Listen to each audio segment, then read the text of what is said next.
se acaban de incorporar o los que se incorporaron en el proceso, ¿verdad? Darles la bienvenida de este nuevo día porque es un regalo. Como nunca creo que esas palabras cobran valor porque acabo de recibir una noticia de una familia que perdió 2 parientes en un mismo día, ¿verdad? Por el COVID, entonces están con mucho dolor y ellos representan las familias que han perdido vidas, familias, seres queridos, ¿verdad? Entonces, el poder estar con vida y tener personas que amamos, yo creo que es un regalo para alabar a Dios en esta mañana, ¿verdad? Yo nada más quería anunciarles que ya se está terminando el proceso de el plan anual y el folletito que se les quiere dar de intimidad con Dios. Entonces, las personas que tengan interés se lo piden por favor a Oxy para saber cuántos ejemplares tenemos que sacar y los costos se les va a decir una vez que se saque el primer ejemplar para ver en cuánto sale. Pero yo les quiero motivar a que recuerden que este año el lema intimidad que transforma, ¿verdad?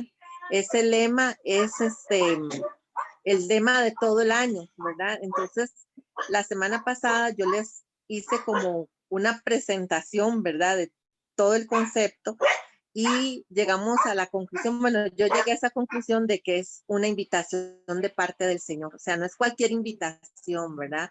Y cada uno sabrá si la acepta o no. Entonces, se me vino a la mente un pasaje que es uno de mis pasajes preferidos de Mateo 11:28 que dice, venid a mí, es una invitación, ¿verdad?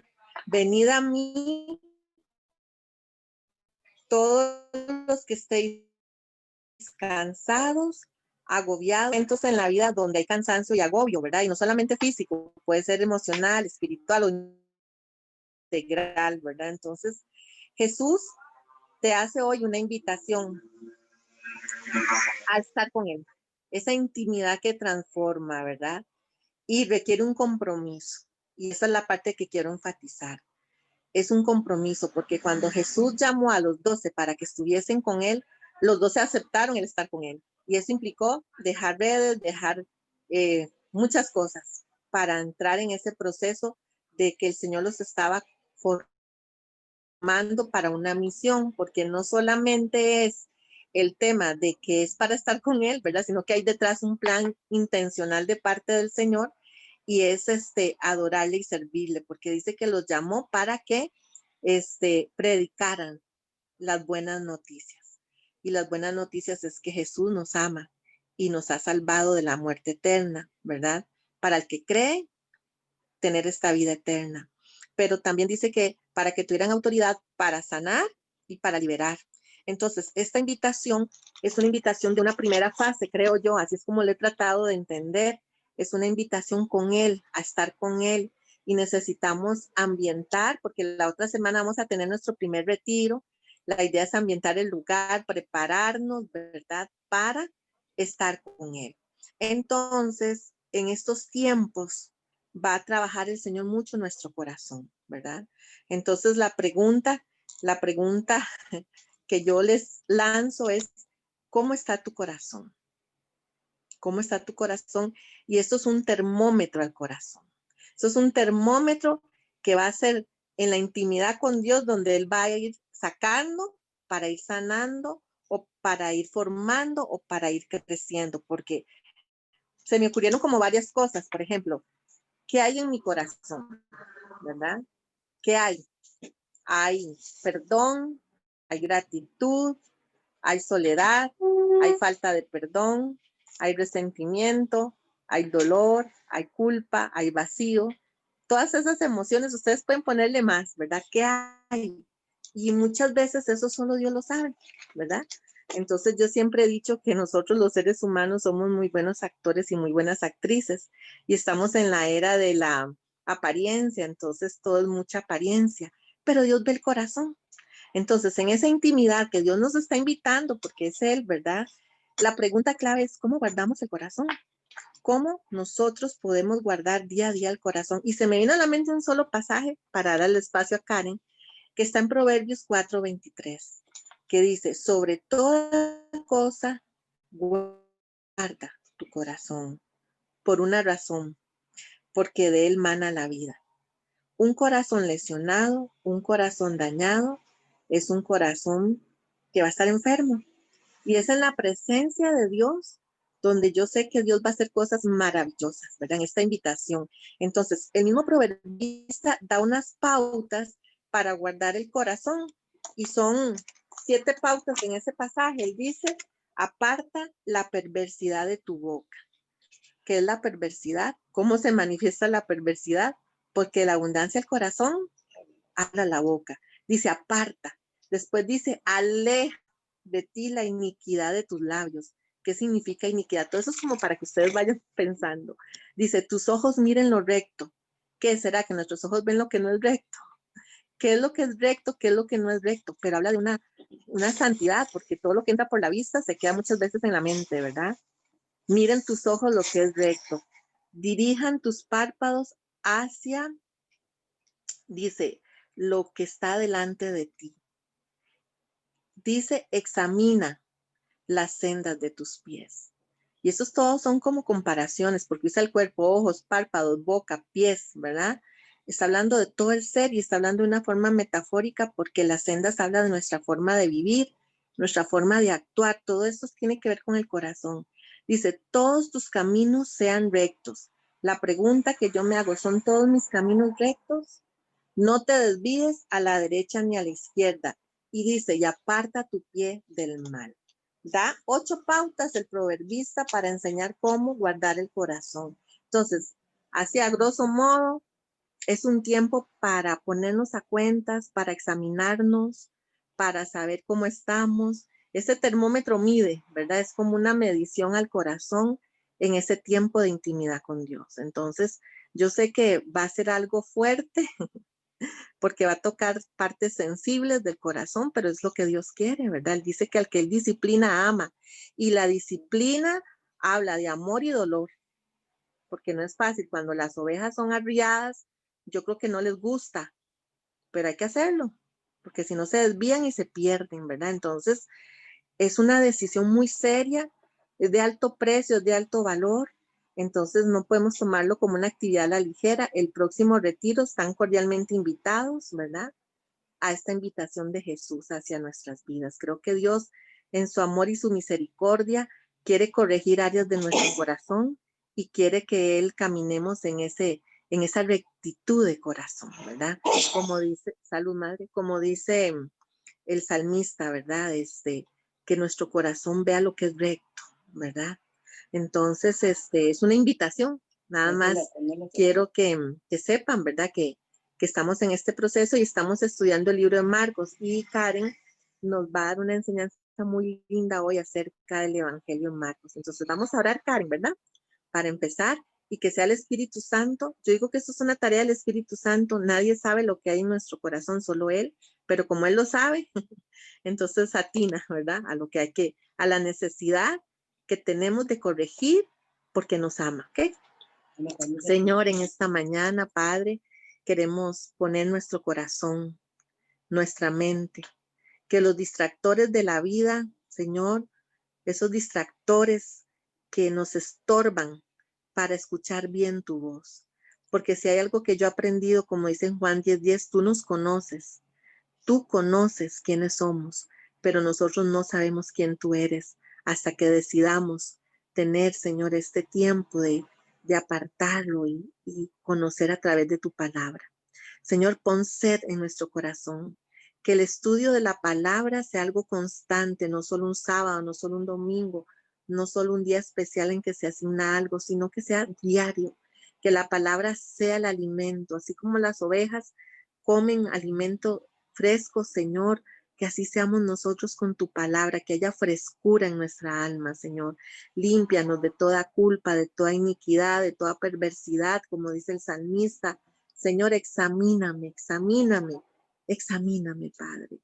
Y Señor, las cosas que tú nos corriges no nos gustan, pero es parte del crecimiento, Señor. Haznos corazones sensibles, corazones humildes para reconocer tu disciplina que es con amor, para reconocer, Señor, que necesitamos cambiar de actitudes y que necesitamos de ti, Señor. Necesitamos estar contigo y enséñanos a deleitarnos en ti, Señor. Se me viene un pasaje que dice que no recuerdo ahorita dónde está, pero que si tienes algo en contra de tu hermano, arréglate primero y después ven, ¿verdad? Es un tiempo de ofrenda. O sea, para Dios son muy importantes las relaciones. Para Dios es muy importante que estemos bien unos con otros, perdonándonos unos a otros, amándonos. Y si hay situaciones que no hemos resuelto, entonces hay que hacerlo, especialmente en vínculos de relaciones. Hay que establecer esas prioridades todos los días. Si hay algo contra alguien, resolverlo, ponerme a cuentas para poder hacer bien todo para la gloria de Dios. En el nombre de Jesús. Bendice a Karen, Señor. Úsala, Padre, que este conocimiento que tú le has dado a ella, Señor, que es lo que tú nos vas a enseñar a través de ella, sea, Padre, tus palabras, Señor, a través de Karen, Señor. Que nuestros oídos estén atentos, que no estemos dispersos en otras cosas, en otros pensamientos o en otras tareas, sino que nuestro oído esté atento a escuchar tu voz para la gloria de tu nombre. Amén y amén. ¿Listo, Karen?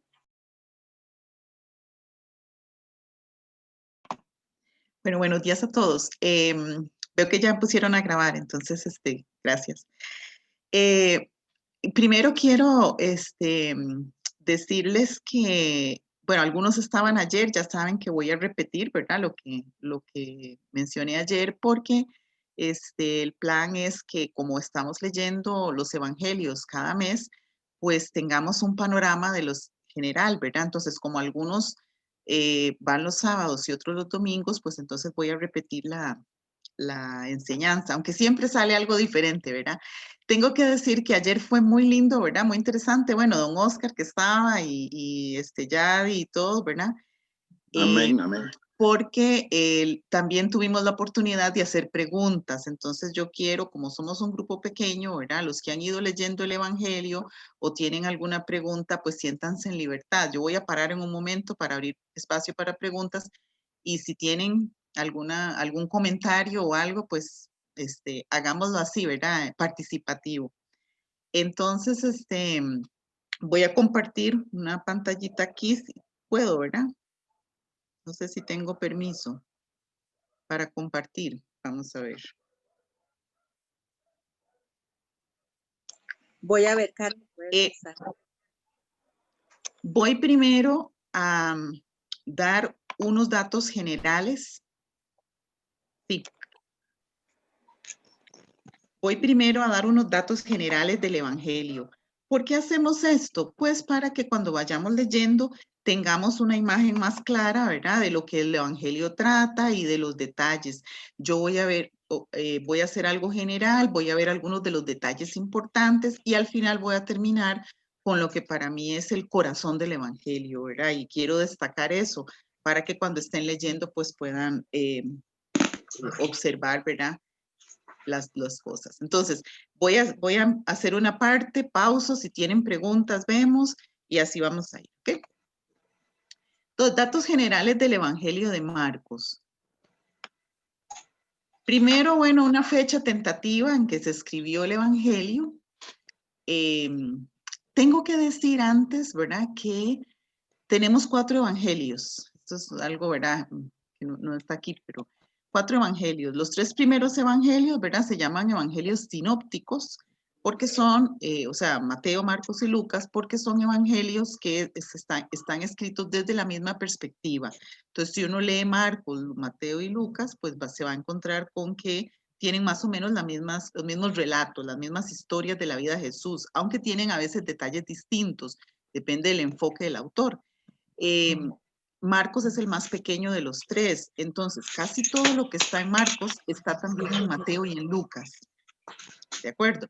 Pero Mateo y Lucas después añaden otras cosas que no están en Marcos, ¿verdad? O amplían. Entonces, pero los 3 contienen el mismo material. No así Juan, ¿verdad? Juan es un evangelio completamente diferente, de discursos, ¿verdad? Es de lo que Jesús dijo, de las enseñanzas. Es un evangelio más teológico, ¿verdad? Más de enseñanza. La fecha de Marcos se puede ubicar entre el 55 y el 65 después de Cristo. Esto no es exacto, no podemos fijar una fecha exacta, pero más o menos se ha calculado por ciertos detalles que ahora no voy a entrar en eso, una posible fecha en que se escribió, ¿verdad? Pero al año 65 después de Cristo ya estaba escrito, ¿verdad? Es el más vívido de todos los evangelios y esto para mí es muy importante. Ayer lo compartí con los hermanos, ¿verdad? Hay que leer los evangelios con imaginación. Yo no puedo leer el evangelio como algo ahí, digamos, plano, ¿verdad? Como usted ve un dibujo plano, sino es una historia con varias dimensiones, ¿verdad? Entonces, cuando yo leo los evangelios, tengo que ponerme ahí en el lugar. Ok, yo me siento ahí con esa gente que tuvo la oportunidad de participar por ejemplo, en la multiplicación de los panes y los peces. Me voy a sentar ahí, voy a ser uno del público y voy a sentir lo que sienten, percibir el olor al pescado, estar ahí viendo a los discípulos corriendo, ver a todo ese montón de gente, sentir el hambre, ¿verdad? Todo eso, imaginarme lo que está sucediendo en la escena. Ponerme en los zapatos de los discípulos, wow, cómo se sentían, qué congoja ver a toda esa gente, ¿verdad? ¿Por qué? Porque todo ese montón de detalles nos ayudan a ver la historia en todas sus dimensiones, ¿verdad? Entonces los invito a que cuando vayan leyendo los evangelios no se leen como se lee una carta es diferente, ¿verdad? Los evangelios deben leerse así, con imaginación, ¿verdad? Y el propósito de Marcos es evangelístico, es presentar la persona y la obra de Jesús. Como vamos a ver más adelante, la pregunta más importante en el evangelio es ¿quién es este? ¿Quién es Jesús? ¿Verdad? En cuanto al autor, el autor no se menciona directamente, ¿verdad? Como en ningún evangelio se menciona quién lo escribió, ¿verdad? Pero la tradición dice, ¿verdad? Que es obra de Marcos. Marcos, que también se llamaba Juan Marcos, ¿verdad? Él no es el autor directo, él no lo escribió él de su puño y letra exactamente lo que él se imaginó, pensó, vio, porque él no fue discípulo directo de Jesús, ¿verdad? De los 4 evangelistas, solamente Mateo y Juan fueron discípulos de Jesús, fueron apóstoles. Lucas y Marcos no, ¿verdad? Entonces, ellos investigaron o contaron lo que otra persona que sí estuvo con Jesús les contó, ¿verdad? Entonces, Marcos es compilador de las historias. Como vamos a ver más adelante, probablemente recoge lo que Pedro le contó. Era descendiente de una familia cristiana de Jerusalén. Si alguien me busca, porque aquí sí voy a necesitar ayuda, vamos a leer muchos versículos, entonces necesito ayuda de ustedes.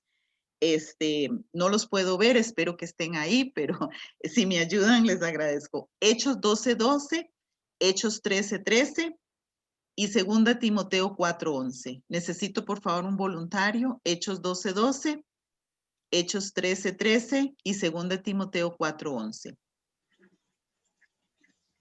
Yo le leo 4:11, Karen. Muy bien. Yo, ¿Alguien con Hechos 12:12? Hechos 12:12, nada más déjeme buscar. Bueno, ¿y alguien con Hechos 13:13? Yo. 13:13. Perfecto. Oí una vocecita masculina por ahí, que es una bendición. 13:13. 13. No porque tenga algo contra las hermanas, ¿verdad? Pero Qué es una barbaridad, qué bendición tener a barbaridad. los hermanos. No es que siempre somos mayoría, hermanas. Sí, sí. Reconozcámoslo. Sí, Ok. sí, es cierto. Entonces vamos a ver. Alguien nos lee Hechos 12:12, entonces. 12:12, ese voy Cintia, yo. ¿verdad? Sí, ya casi, ya casi. 12:12 dice: al darse cuenta de esto, Pedro se fue a casa de María, la madre de Juan, llamado también Marcos, donde muchas personas estaban reunidas en oración. Muy bien, entonces ahí aparece María, se le identifica, ¿verdad? Que era María, la madre de Juan, el llamado Marcos, ¿verdad? O sea, Juan Marcos, porque había muchas Marías, ¿verdad? Como ustedes saben. Entonces, esta María, en la casa de esta María había una reunión de oración, ¿verdad? Ahí se reunían los hermanos a orar. Entonces, ella es la mamá y aquí se dice claramente Juan Marcos. Se supone que al mencionarlo es porque todo el mundo sabía de quién está hablando, ¿verdad? Era primo, según la historia, ¿verdad? Primo de Bernabé y ayudante de Pablo y Bernabé en su primer viaje misionero. Ahora, durante el primer viaje misionero, ¿verdad? En Hechos 13:13, ¿qué dice? Dice, Pablo y sus compañeros se embarcaron en Pafos y viajaron a Perge, en la región de Panfilia, pero Juan les dejó y volvió a Jerusalén. Entonces vemos, gracias, que en el primer viaje misionero fueron Pablo, Bernabé y Juan Marcos, pero después acababan de empezar el viaje, al ratito, ¿verdad? Cuando Juan Marcos decidió que ya no, esto era demasiado para él. Algunos autores han dicho que era joven y que no estaba acostumbrado a pasar penurias, ¿verdad? Como los apóstoles, entonces decidió que eso era mucho para él y abandonó el barco, ¿verdad? En el 15:36 de Hechos 15:36, Pablo va a iniciar su segundo viaje misionero junto con Bernabé, ¿verdad? Y dice en Hechos 15:36, después de algunos días, Pablo dijo a Bernabé, volvamos a visitar a los hermanos en todas las ciudades en que hemos anunciado la palabra del Señor para ver cómo están. Y Bernabé quería que llevasen consigo a Juan, el que tenía por sobrenombre Marcos, pero a Pablo no le parecía bien llevar consigo al que se había apartado de ellos desde Panfilia y no había ido con ellos a la obra. Y hubo tal desacuerdo entre ellos que se separaron el uno del otro, ¿verdad? Entonces vemos que Pablo no quería llevarlo porque ya en el primer viaje misionero probó que no podía, entonces esto fue causante de la división de Pablo y Bernabé, ¿verdad? El viaje de Juan Marcos. Entonces ahí se dividen y Pablo coge para un lado, Bernabé coge para otro. Pero a raíz de esto vemos que probablemente, como cuenta la historia, Juan Marcos fue el fundador de las iglesias de Alejandría, o sea, en Egipto, ¿verdad? Ellos contribuyeron a fundar las iglesias de ese lado del mundo, ¿verdad? Pero en 2 Timoteo 4:11, don Oscar, ¿nos iba a hacer el favor? Dice, solo Lucas está conmigo. Toma a Marcos y traerle contigo, porque me es útil para el ministerio. Muy bien, entonces aquí vemos que muchos años después, Pablo ya había superado ese recuerdo, y Juan Marcos se había convertido en alguien útil para el ministerio de Pablo. Qué lindo, ¿verdad? Cómo las diferencias se solucionaron, ¿verdad? Y no quedaron ahí para siempre, ¿verdad? Sino que hubo un momento de perdón y de arreglar las situaciones, ¿verdad? Entonces se convirtió en alguien útil. Y como les dije antes, en la historia, todos los que han escrito sobre la historia de la iglesia llaman a Juan Marcos el intérprete de Pedro. O sea, Pedro contó las historias y Marcos las escribió o las registró. Eso es lo que siempre se ha contado en los padres de la iglesia, ¿verdad? Que escribieron sobre cómo se escribieron los libros y todo, ¿verdad?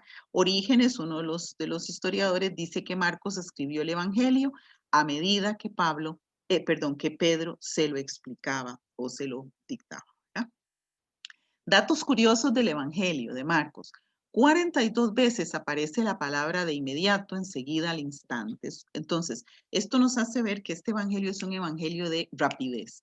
Todo va ocurriendo rápidamente. Hay una urgencia de hacer la obra, ¿verdad? Hay una urgencia de hacer las cosas. Entonces, cada rato aparece esa palabra. Conforme ustedes vayan leyendo, yo no sé si ya todos están terminando, algunos no han empezado, otros están por la mitad, no sé. Vayan observando eso. Cada rato dice enseguida, al instante, de inmediato, depende de la versión que uno lea, ¿verdad? También, pero aparece muchas veces. Quiere decir que es un evangelio, como dice ahí, un evangelio de acción, ¿verdad? Vamos, ya, rápido, muévase, haga, ¿verdad? No es un evangelio de discursos. Encontramos más discursos en Mateo y obviamente muchos más en Juan, ¿verdad? Y el enfoque de Marcos es Jesús como hijo de Dios y como siervo de Dios.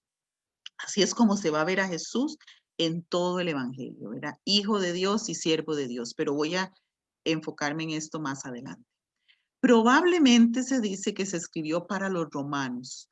¿Por qué? Porque contiene, claro, nosotros no tenemos la versión original, tenemos la versión en español, pero la versión original que se escribió en griego contiene palabras en latín y no menciona las costumbres ni las leyes judías. Y si las menciona, las explica. ¿Por qué? Porque los que las iban a leer no las iban a entender, ¿verdad? Entonces, Mateo no, Mateo escribe para los judíos, entonces siempre está mencionando cosas judías, como lo vamos a ver el próximo mes. Entonces, con esto nos dice más o menos que Marcos no escribió para los judíos este evangelio. Ok, no sé si hasta aquí hay alguna pregunta. Voy Karen, rápido porque como son los detalles. Sí, don Oscar. eso que dice usted que Juan, como sobrenombre Marcos, ese es uno de los que Dios le cambió el nombre. Es que yo siempre me he preguntado por qué Dios le cambió el nombre a varios. Ah, bueno, esa es una gran pregunta. Podremos hablar de eso tal vez más adelante, pero no necesariamente. A veces es porque tienen un nombre judío y un nombre griego. Entonces les ponen los dos nombres, digamos, ¿verdad? Okay. Pero no, en este caso no es porque se lo cambió. Los que cambiaron, por ejemplo, en el Nuevo Testamento, el caso más claro es el de Pablo, ¿verdad? A él sí se le cambió el nombre, pero también de un nombre judío a un nombre griego.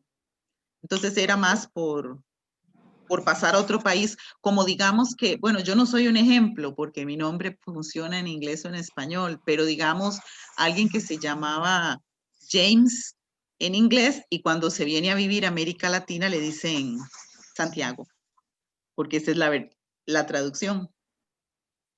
Entonces puedo decir James, el que tenía por sobrenombre o al que le decían Santiago, ¿verdad? Cuando se cambió de país. Es más o menos. Gracias. Ok.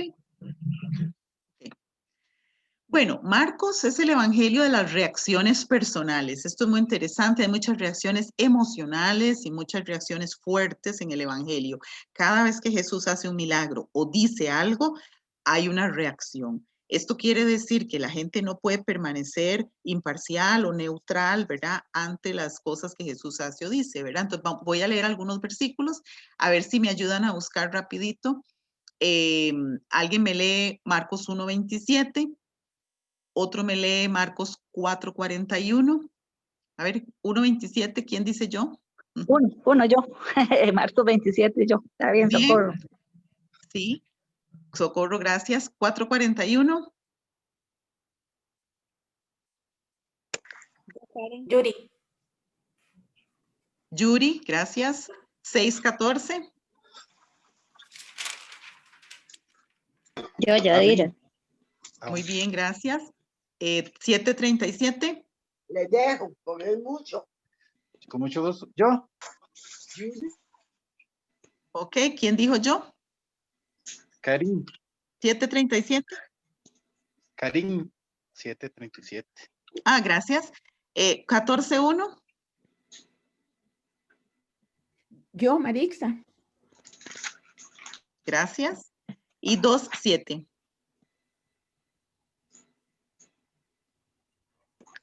Yo, Karen Anarita.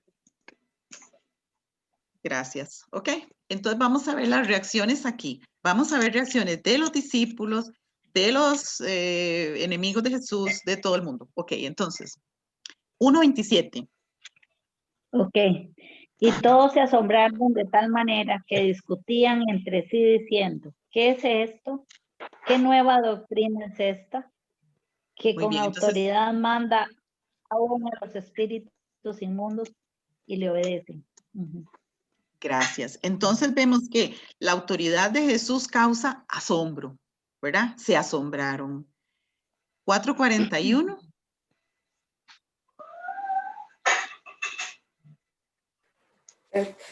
Dice, entonces se sintieron un gran temor y se decían el uno al otro, ¿quién es este que aún el viento y el mar le obedecen?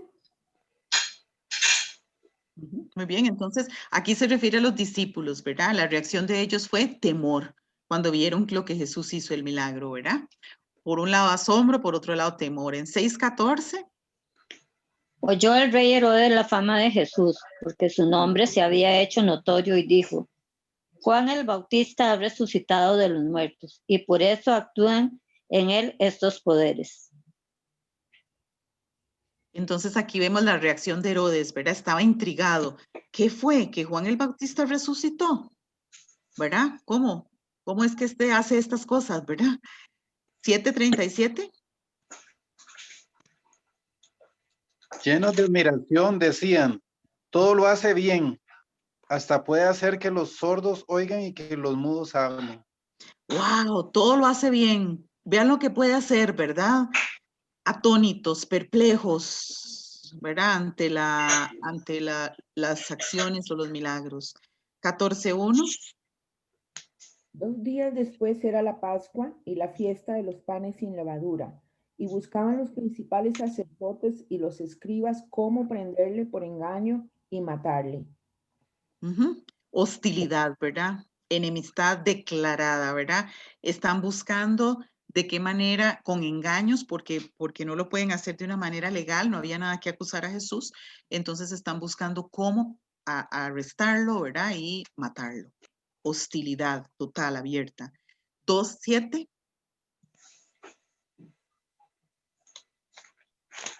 ¿Qué habla este así? Blasfemia, dice. ¿Quién puede ser solo Dios? Sí, no te escuchamos, Ana. ¿Podrías como acercarte un poquito, porfis? Ok, vuelvo a decirlo. ¿Ahora? Ya, ahora sí, perfecto. Ok. Dice, ¿por qué habla este así? Blasfemias dice. ¿Quién puede perdonar pecados sino solo Dios? Muy bien. Gracias. Entonces lo criticaban. Es un blasfemo, ¿verdad? Es lo que decían, ¿verdad? Entonces vemos todo tipo de reacción. No se puede permanecer ahí como imparcial. La gente tiene que reaccionar a lo que está pasando, ¿verdad? Y en Marcos también hay observaciones sobre el aspecto personal y humano de Jesús. Yo les puedo dar los textos, ustedes pueden leerlos. A un Jesús que se acerca a la gente, a un Jesús que no tiene miedo de tocar a los leprosos, de tocar a la gente, de tocar a los niños, ¿verdad? Que va con todas las, en contra de todo lo de su tiempo, ¿verdad? Entonces vemos a un Jesús tierno, a un Jesús personal, cercano, ¿verdad? También en Marcos, ¿verdad? Entonces ahí tenemos unos versículos. Esto les va a llegar o le voy a mandar esto a Ana, la presentación. Entonces ustedes pueden leer esos versículos también, buscarlos y leerlos, ¿ok? Pero no quiero tomarme mucho tiempo en esta parte. Ok, ¿cómo se divide el Evangelio de Marcos? Marcos 1:1, primer versículo, ¿verdad? Es el título. O sea, porque normalmente no hay como una introducción, sino que este es el título del Evangelio. No como nosotros que en nuestra Biblia dice arriba, ¿verdad? El Evangelio según San Marcos, sino que ese título se lo pusieron los editores, ¿verdad? Pero el título del Evangelio es Marcos 1:1. Ahora lo vamos a leer porque vamos a enfocarnos un poquito en eso. Del capítulo 1, versículo 2, entonces, al capítulo 13, es una sección sobre las credenciales de Jesús. O sea, si la pregunta central de Marcos es, ¿quién es este hombre? Estos capítulos, hasta el capítulo 13, se enfocan en probar y demostrar. O sea, estos capítulos se refieren al currículo de Jesús. Presentan el currículo. Vean la autoridad, vean su ministerio, vean esto, vean aquello. Todo lo que Jesús hace, lo que él dice, se concentra en estos capítulos para demostrar quién es él. Entonces tenemos una sección grande sobre milagros, que más o menos abarca 4 o 5 capítulos, que tienen una demostración de la autoridad de él, ¿verdad? Luego tenemos una sección que es de 2 capítulos, los capítulos 6 a 8, donde se ve la lucha de Jesús por llevar a cabo el ministerio. Es una lucha porque él enfrenta hostilidad de todas partes y vean, Jesús no solo enfrentó la hostilidad de los líderes religiosos de la época que no lo querían y que lo consideraban como una amenaza, enfrenta la hostilidad de mucha gente, pero además de eso tiene que luchar con la incredulidad de su propia gente, de sus propios cercanos, de los que estaban con él, ¿verdad? De su familia, que creía que él estaba loco, ¿verdad? Porque estaba haciendo cosas raras aparentemente, ¿verdad? Luego, lo que para mí es la sección central de Marcos, que es de los capítulos 8 y 10, donde Jesús habla con sus discípulos sobre lo que es el discipulado, lo que es el costo de seguirlo, lo que significa seguirlo a él. Esto yo le llamamos el discipulado del camino, ¿verdad? Porque Jesús en el camino a Cesarea les habla a los discípulos. Aquí los discípulos le hacen a Jesús muchas preguntas, ¿verdad? Pero preguntas que tienden que digamos que reflejan lo que hay en su corazón. ¿Quién es el mayor? ¿Quién se va a sentar a tu derecha? Jesús aprovecha todas esas preguntas y los pleitos, porque los discípulos se pelearon por esto, ¿verdad? Venían detrás de Jesús discutiendo y peleando a quién le iba a tocar la mejor silla, ¿verdad? En el reino.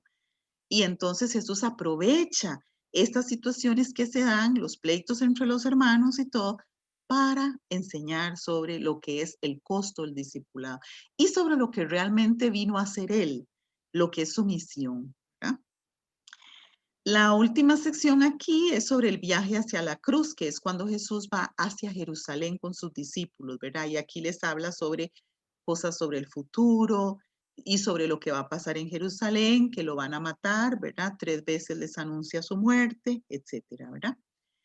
Los capítulos 14 y 15 de Marcos hablan sobre la pasión, la muerte y la resurrección de Jesús.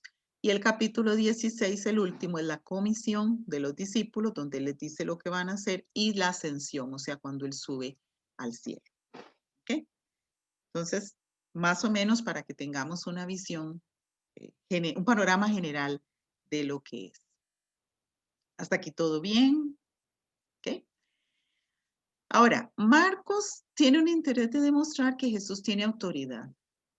Leamos una de las secciones rápidamente. Tal vez alguien me lee 1, 21 a 28. Esa es una sección un poquitito larga, pero vamos a leer tal vez unos de los versículos, no todos.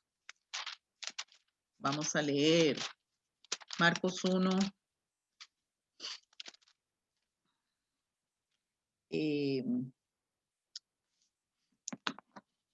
Para no leer toda la sección. Tal vez podemos leer del 23 al 25 o al 26. 23 a 26. Alguien me lee, porfa. Marcos 1, 23 a 26.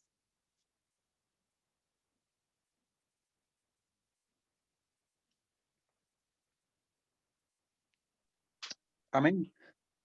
Marcos 1, Sí. 23 al 23 a 26. Sí, En la gracias. sinagoga del pueblo había un hombre que tenía un espíritu impuro, el cual gritó: ¿por qué te metes con nosotros, Jesús de Nazaret? ¿Has venido a destruirnos? Yo te conozco y sé que eres el Santo de Dios.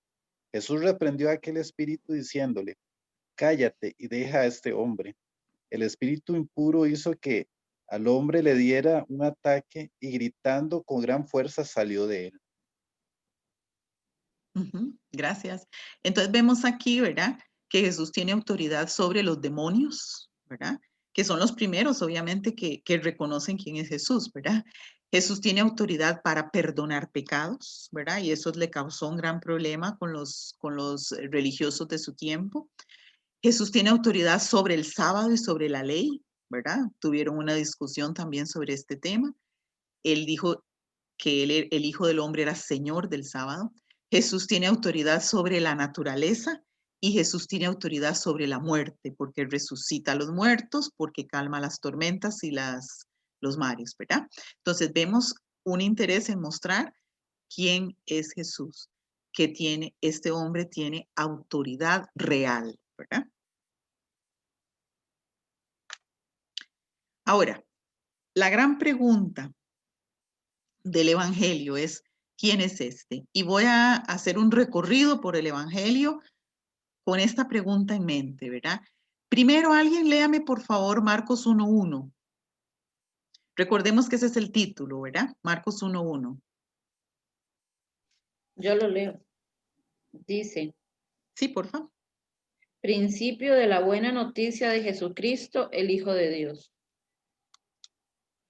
Ajá, entonces como dice Marcos, así comienza la historia, ¿verdad? Este es el principio, o sea, así comienza la historia de Jesús. Principio del Evangelio de Jesucristo, el Hijo de Dios, o la buena noticia de Jesucristo, o el mensaje, ¿verdad? Jesucristo, ¿verdad? Es una combinación de Jesús, que es un nombre humano, judío, ¿verdad? Y Cristo, que significa ungido, ¿verdad? Es una mezcla de los dos, un nombre judío con su nombre, su título en griego, ¿verdad? Jesucristo. ¿Quién es Jesucristo? Según Marcos 1:1. Hijo de Dios. Correcto, el Hijo de Dios. Esa es la primera declaración donde aparece, ¿verdad? Que lo que él va a hacer o lo que él va a probar durante todo su escrito es que Jesús es el Hijo de Dios. Ese es su título central, su título más importante, ¿verdad? Jesús es el Hijo de Dios. Y eso es lo que vamos a ver a lo largo. Cuando estamos leyendo, pensemos en eso, ¿verdad? Cuando estamos leyendo el Evangelio. ¿Qué dice Marcos 4:41? ¿Alguien me busca Marcos 4? Dividámoslos de una vez. Marcos 4:41. ¿Quién Yo dijo lo yo? tengo. Como en una subasta. A ver. Marixa, yo lo tengo. Gracias, Maritza. Sí, gracias. Marcos 3:11. Ana Rita. Ok, Ana Rita, léenos 3:11 y también 5:7, porfa. 3:11 y 5:7. Perfecto. Marcos 6:2 y 3.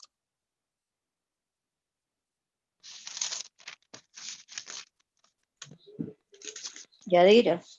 Gracias, Yadira. Marcos 7:37. Vane. Vale, gracias. Ok, vamos aquí con estos primero. Entonces, Marcos 4:41. Entonces temieron con gran temor y se decían el uno al otro, ¿quién es este que aún el viento y el mar le obedecen? Muy bien, ahí está la pregunta. Ahí está la pregunta. ¿Quién es este? ¿Quién es este? Que los vientos y el mar, o sea, la naturaleza le obedece. ¿Quién es este hombre? ¿Verdad? No lo pueden reconocer. Esa pregunta viene de los discípulos. Ellos no lo pueden reconocer y lamentablemente hasta que viene el Espíritu Santo realmente se dan cuenta, ¿verdad? Pero antes de eso pasaron toda su vida con Jesús y nunca se dieron cuenta realmente de quién era, ¿verdad? Nunca. Pero ¿quién es este? Es la pregunta de los discípulos. 3:11, Ana Rita, y 5:7. Dice así, y los espíritus al rey se postraban delante de él y daban voces diciendo, tú eres el Hijo de Dios. Y el 7 dicen, y clamando a gran voz dijo, ¿qué tienes conmigo, Jesús, Hijo del Dios Altísimo? Te conjuro por Dios que no me atormentes. Correcto. Entonces, los únicos en el Evangelio de Marcos que saben quién es Jesús son los demonios. Ellos son los que inmediatamente lo ven, lo reconocen y dicen, Hijo de Dios, Hijo del Dios Altísimo. O sea, ellos saben quién es Jesús. Ahora, saber quién es Jesús no me hace salvo, ¿verdad? Y esa es la prueba clara de eso, ¿verdad? Yo puedo saber y puedo tener en mi mente claro que Jesús es el Hijo de Dios. Eso no me hace salvo, ¿verdad?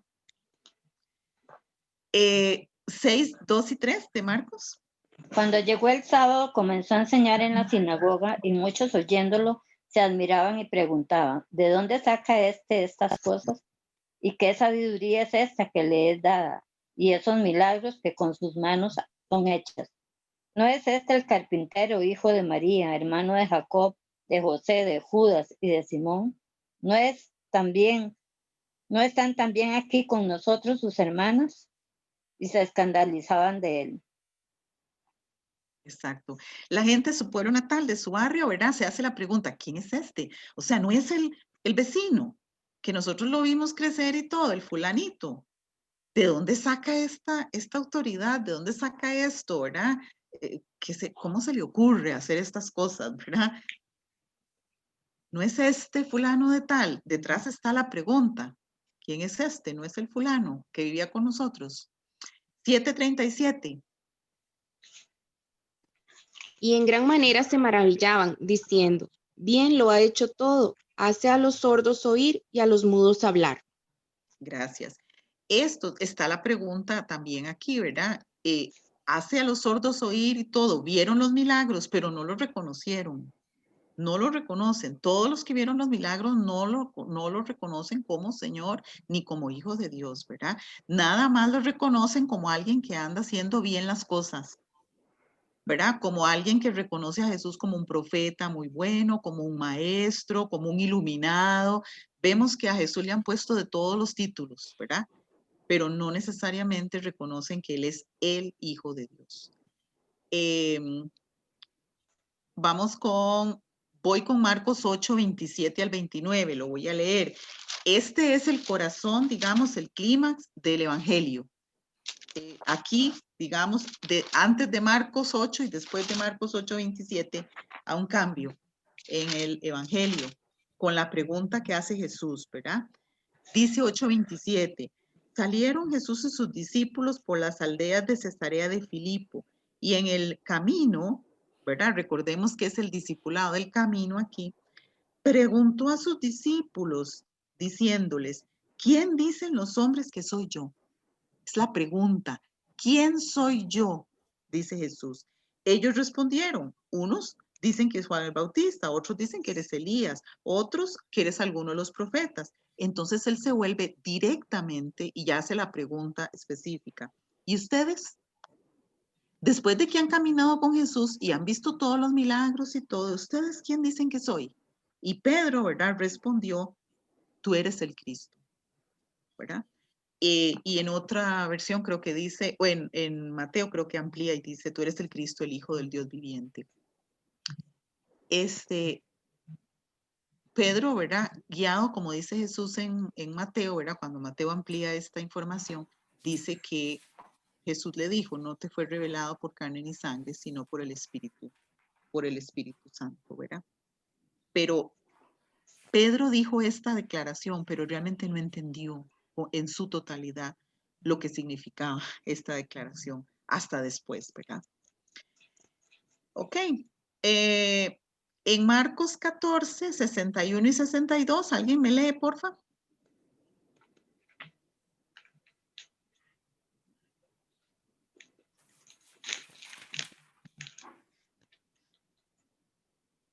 ¿14 qué? 61 y 62. Lo leo. Pero él callaba Gracias. y nada respondía. El sumo sacerdote le volvió a preguntar, ¿eres tú el Cristo, el Hijo del bendito? Jesús le dijo, yo soy, y veréis al Hijo del Hombre sentado a la diestra del poder de Dios y viniendo en las nubes del cielo. Gracias, doña Yadi. Entonces, la pregunta le hacen a Jesús, ¿eres tú el Cristo, el Hijo de Dios? Y Jesús dice, yo soy. O sea, esta es la única vez, ¿verdad?, que él afirma, yo soy el Hijo de Dios, yo soy el Cristo, el ungido, ¿verdad? Jesús mismo afirma quién es él, ¿verdad? Responde a la pregunta. Vean entonces, el Evangelio comienza en Marcos 1:1 diciendo, el Evangelio de Jesucristo, el Hijo de Dios. ¿Cómo termina el Evangelio? Alguien me lee, por favor, Marcos 15:39.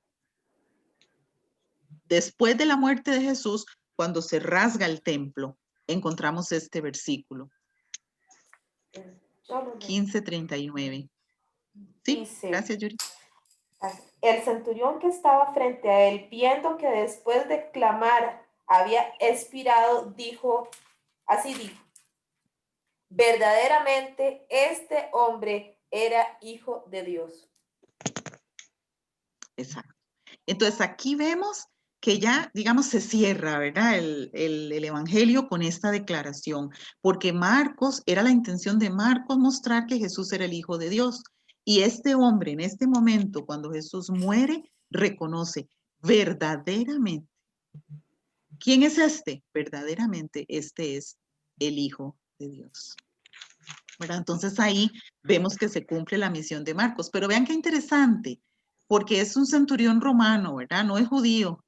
No es alguien que había estado con Jesús como los 12, ¿verdad? Ni nada de eso. Es alguien gentil, ajeno a la cultura y ajeno al mundo judío, ¿verdad? Y él es el que lo reconoce, ¿verdad? Entonces, en el Evangelio de Marcos vemos esos contrastes, ¿verdad? Normalmente los que están más cerca no se pueden dar cuenta. Los que son de su propio pueblo y de su propia gente no lo pueden reconocer. Los que están afuera o los demonios mismos, eso sí lo reconocen. Eso nos dice mucho, ¿verdad? Nos dice mucho.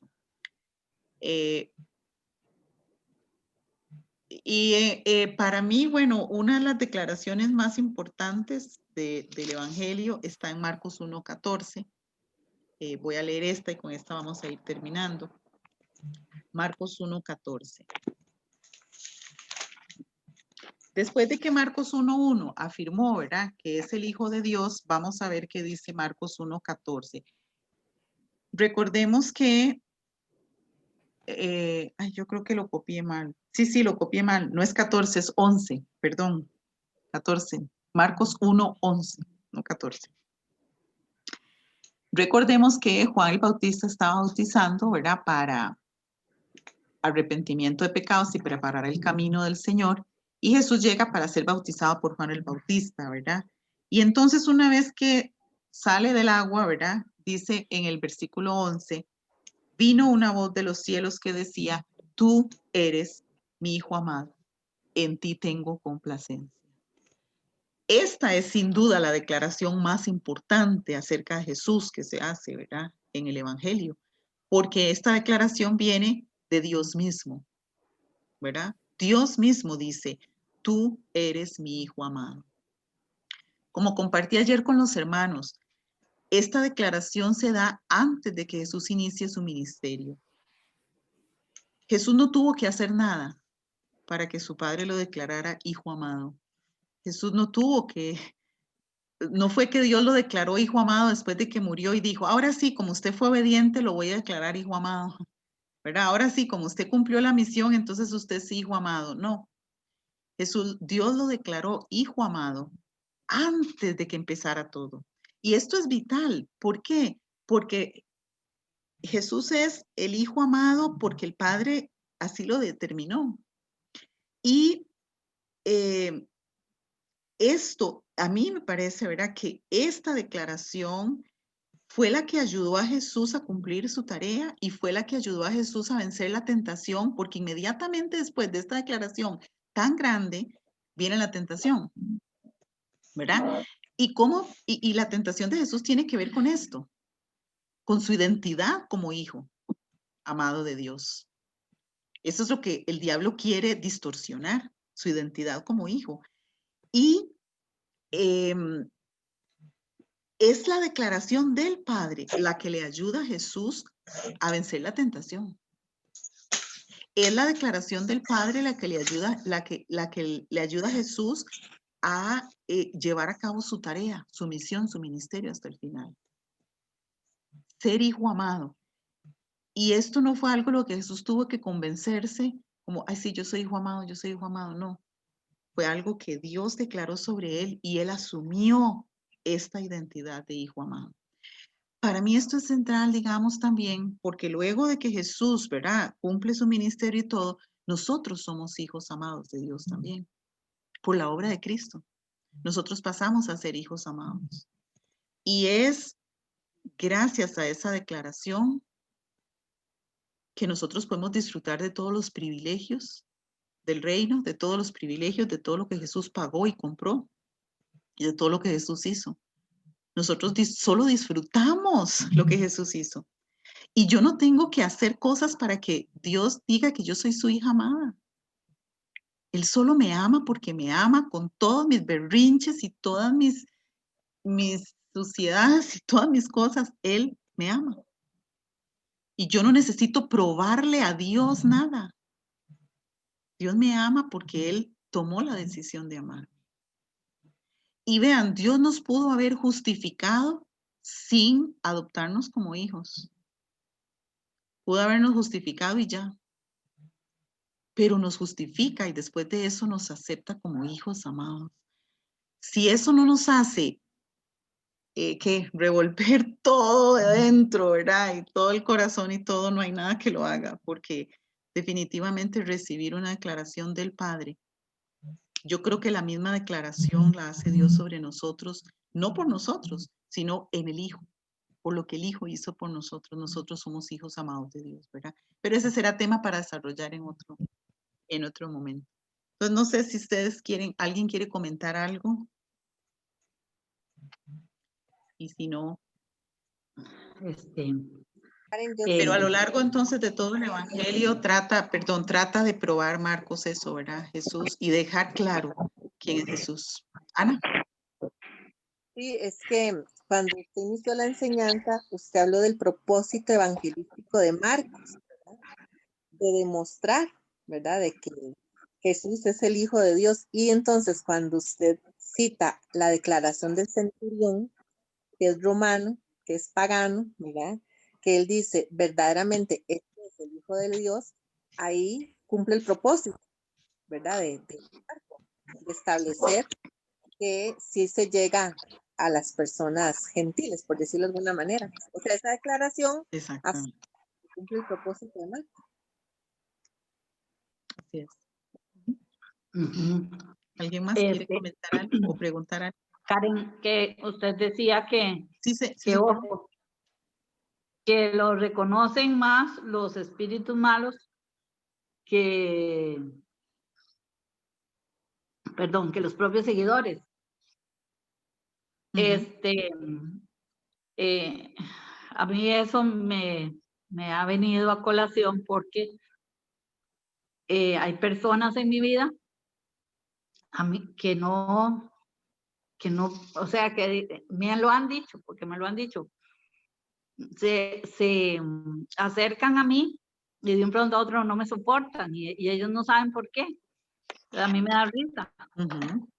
Me da risa y me causa risa porque yo sé, sí, por qué no me soportan. O sea, porque creo que los espíritus malos reconocen más porque es un estorbo para, o sea, Jesucristo es un estorbo para